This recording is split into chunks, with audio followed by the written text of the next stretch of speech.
歌剧魅影。加斯东勒鲁。第19章。警察专员，子爵和波斯人。警察专员走进经理办公室的第一句话就是询问那位女歌手的消息。克里斯蒂娜·达埃不在这里吗？他身后跟着一大群人，正如我先前所说。克里斯蒂娜·达埃不在，理查德回答。为什么？至于蒙沙曼，他连说话的力气都没有了。他的心情比理查德还要糟糕，因为理查德至少还可以怀疑蒙沙曼，而蒙沙曼面对的却是一个巨大的谜团，一个自人类诞生以来就让人类站立的谜团，未知。理查德又开口说话了，因为围绕着2位经理和专员的那一小群人保持着令人印象深刻的沉默。您为什么问我，专员先生，克里斯蒂娜·达埃是否在这里？因为必须找到他。国家音乐学院的经理们，警察专员严肃地宣称。什么？必须找到他？难道他失踪了？在演出过程中，这太不可思议了，不是吗？而和失踪同样令人惊讶的是，竟然是我来告诉你们这件事。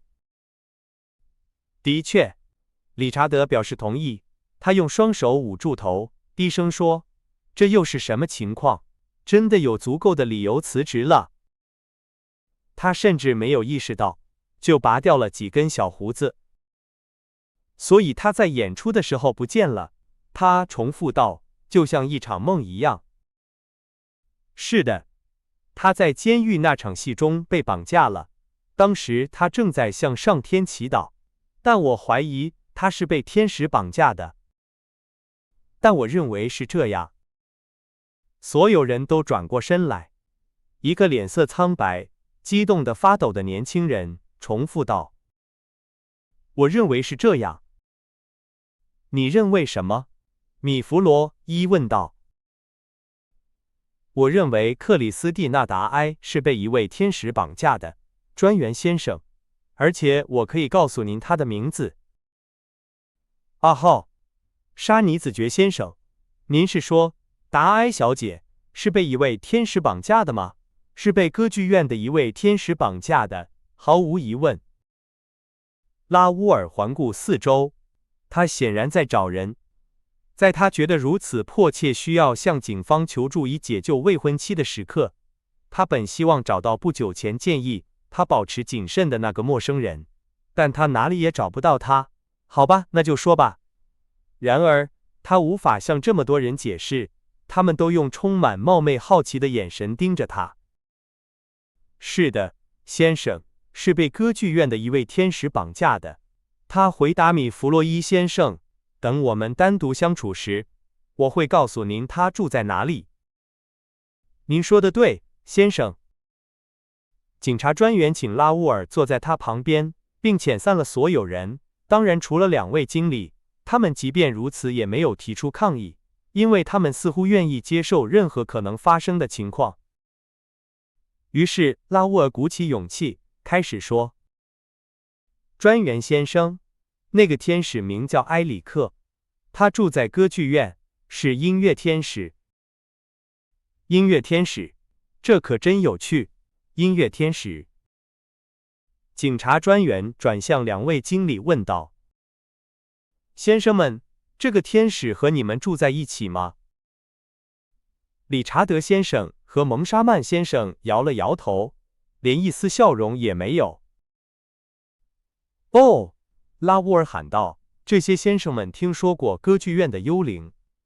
那么，我可以告诉你们，歌剧院的幽灵和音乐天使是同一个人，他的真名叫埃里克。米弗洛伊先生站起身来，仔细地看着拉乌尔。请原谅，先生，您是想戏弄司法部门吗？我，拉乌尔抗议道，他痛苦地想。又一个不想听我说话的人。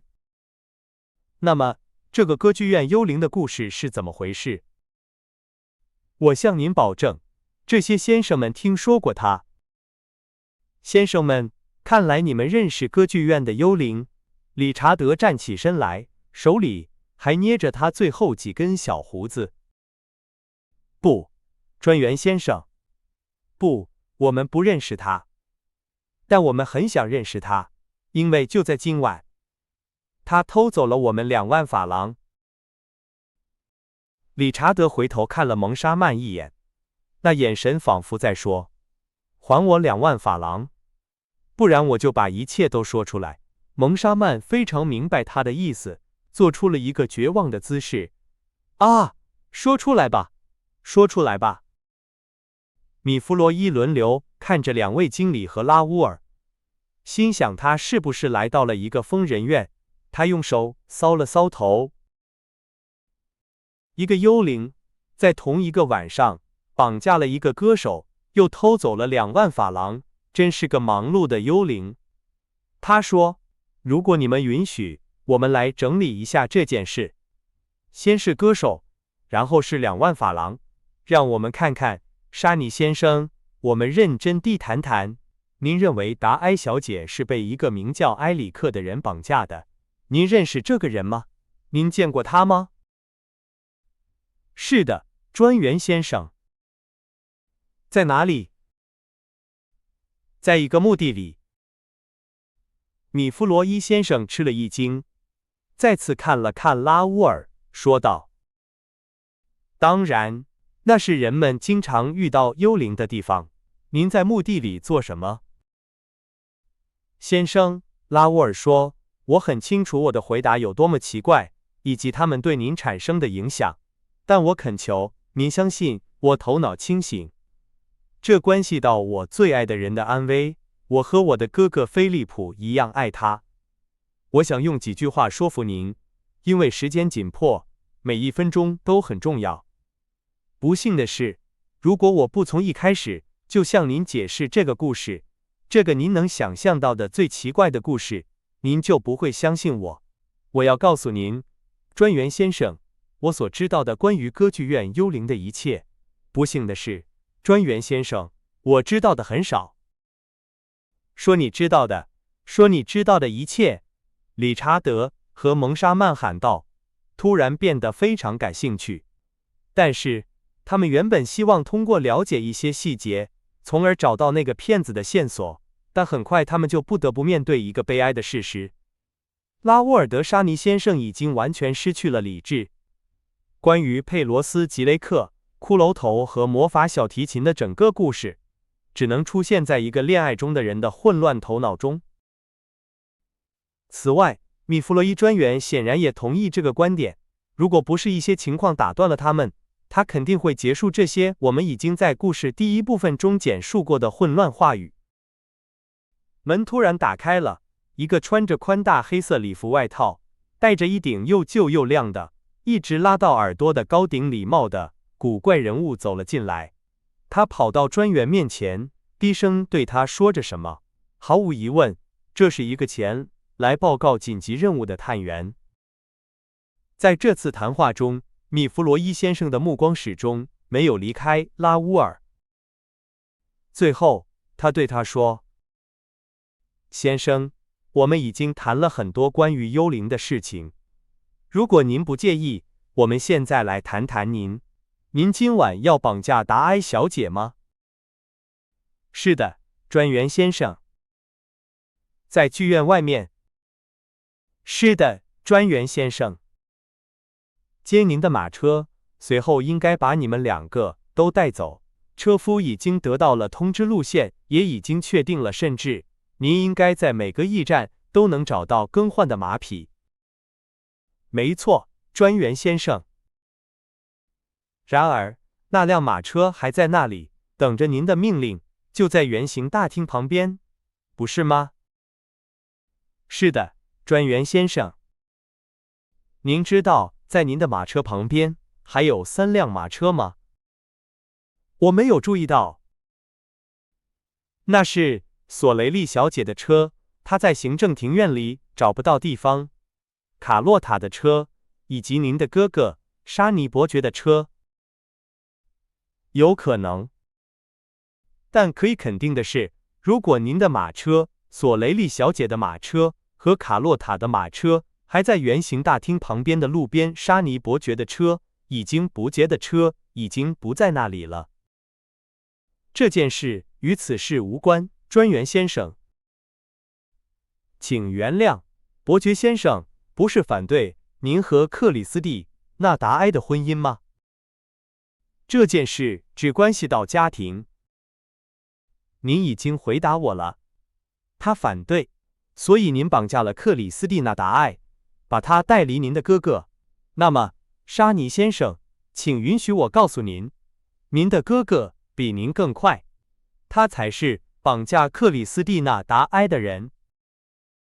乌奇，拉乌尔呻吟道，用一只手捂住胸口。不可能，您确定吗？在艺术家失踪后，这次失踪是通过一些我们尚待查明的同谋精心策划的。他上了他的马车，马车在巴黎街头疯狂地飞驰。穿过巴黎，可怜的拉乌尔低声说：“您说穿过巴黎是什么意思？”然后离开巴黎。离开巴黎朝哪个方向？布鲁塞尔的方向。一声嘶哑的尖叫从这个不幸年轻人的喉咙里发出。哦，他喊道，我发誓我会追上他们。他几个箭步就冲出了办公室，然后把他带回来。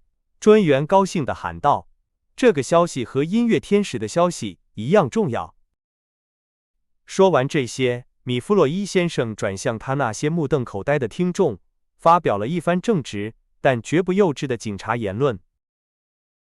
我丝毫不知道是不是沙尼伯爵先生真的绑架了克里斯蒂娜达埃，但我必须知道，而且我不认为此刻有谁比他的弟弟子爵更渴望告诉我，他现在一定在飞奔。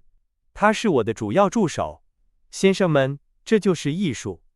警察的工作看起来如此复杂，但当人们发现最好让那些不是警察的人来扮演警察的角色时，它就变得出奇地简单了。但也许米弗洛伊专员不会那么得意，如果他知道他那快马加鞭的信使在进入第一个走廊时就被阻止了。那里已经没有了那些好奇的围观者，他们已经被驱散了。走廊看起来空无一人。然而，一个高大的影子挡住了拉乌尔的路。您这么着急要去哪里，沙尼先生？影子问道。拉乌尔不耐烦地抬起头，认出了之前的那顶阿斯特拉罕高皮帽。他停了下来。又是你！他用激动的声音喊道。你了解埃里克的秘密，却不想让我说出来。你是谁？您很清楚，我是波斯人，影子说道。